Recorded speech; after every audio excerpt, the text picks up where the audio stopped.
Hello friends, my name is Tawfiq and you're watching my channel Graphics Den.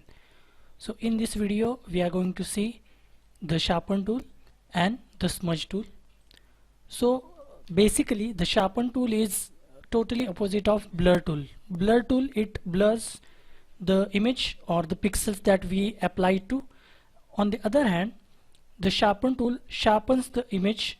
That means it brings out the details in the image. So let's say in this particular example, if I apply the sharpen tool, let's say on eyes, and I'm keeping the strength to 50%, and I'm keeping this option on protect details.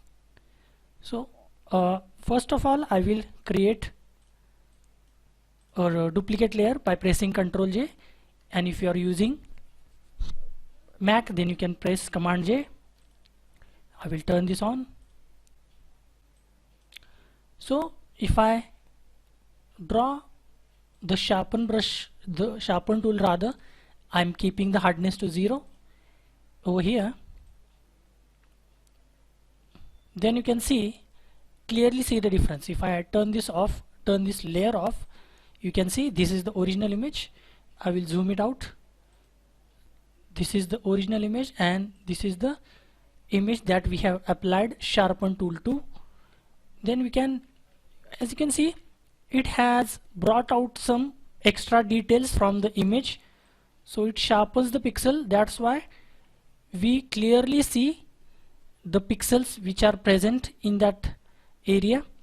So what if I apply on other area? Let's say I apply it on hair, so it will bring out more details from here, maybe on the forehead. So we can see the difference. I will zoom it out first. This is the original image and this is the image after applying the sharpen tool. This is the original and this is the, but remember one thing, we cannot apply it too much because it won't look good. It will bring too much of details and it will get distorted, or it will damage the image. What I mean by that, I will show you. If I use it too much, or if I overuse the image, it will look something like this. So it is giving us too much details, so we don't want too much details. We just want the perfect balance. So it is as per our handling that how much detail do we want. So this is totally bad. So we want to keep a good balance between how much details we want. You can always decrease the strength if you want just a little more clarity or more detail. So I think like this. I will apply the same brush over here as well, and remember I have decreased the strength to 30% from 50. So this looks pretty good. This is the original image and this is what I have done. I'm pressing the F12 key, so it is reverting to its original state, and this is what I have done with the sharpen tool, applying it on the pixels that I wanted. So the key is to apply the sharpen tool in good quantity to get the desired result or best result. If you use it or apply too much, the result will be bad, obviously. So basically sharpen tool is used for getting more details from an image. So you can try it out. So the next tool is smudge tool. So smudge tool basically smudges the image pixels. So it kind of displaces the pixels and also blurs the pixels. So we can use this particular tool to blend the image or object into background, but we cannot use it too much, otherwise it won't look good. So let's say if I want to apply some kind of an effect on the hair, so I can simply use this option, but it will also blur the image. so it won't look realistic, but we can try it out.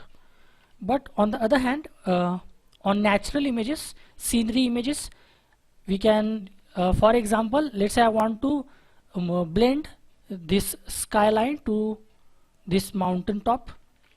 So I can simply try to, I will decrease the strength value, so let's say 30, and I can try to blend the mountain into the skyline. Because I don't want to see the sharp edges present in the image, so I can try to blend it in the image. So it basically displaces the image pixels like this. In the older versions there was no mixer brush. Actually there was no mixer brush. Photoshop introduced mixer brush much later. So when mixer brush wasn't there, people used to go for smudge tool for retouching the skin. That we have seen that we used mixer brush to retouch the skin tone. So when there was no mixer brush, people used to go for smudge tool to retouch the skin, to clear the skin. So I think you get the point how to use sharpen tool and smudge tool. There are also filters regarding sharpen tool. So this is the sharpen tool. You can apply this shake reduction. If there is a shake by when you are clicking any image, and if there is a shake while you are clicking, then it tries to remove the shake reduction. It tries to remove. But as this image doesn't have any shake, so it won't be that much of a difference in this particular image. But there is a shake.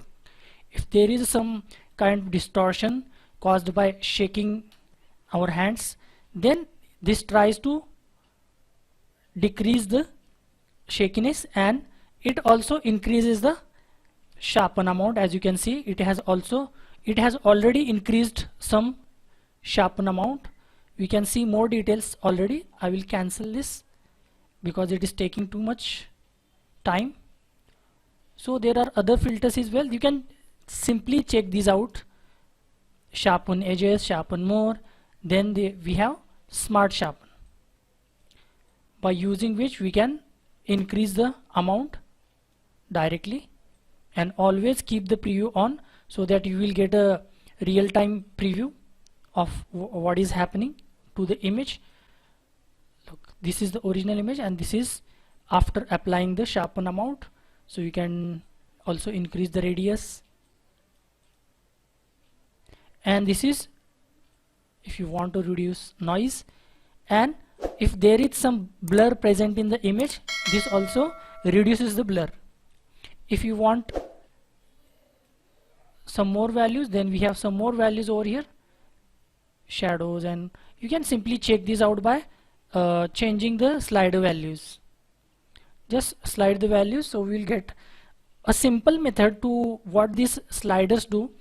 Just check the extreme values like 100 and 0, and just check in the preview window that what happens. So this is the easiest method to see that what these sliders exactly do. Just check the extreme values of each slider, so it will give you an idea. So what it exactly doing, these sliders, what exactly these sliders are doing. So this is the sharpen filters. So you can either use the sharpen tool, or you can also apply the sharpen filter from the filter menu. So I think that's it for this video. I will see you in the next one. Until then, bye bye and cheers.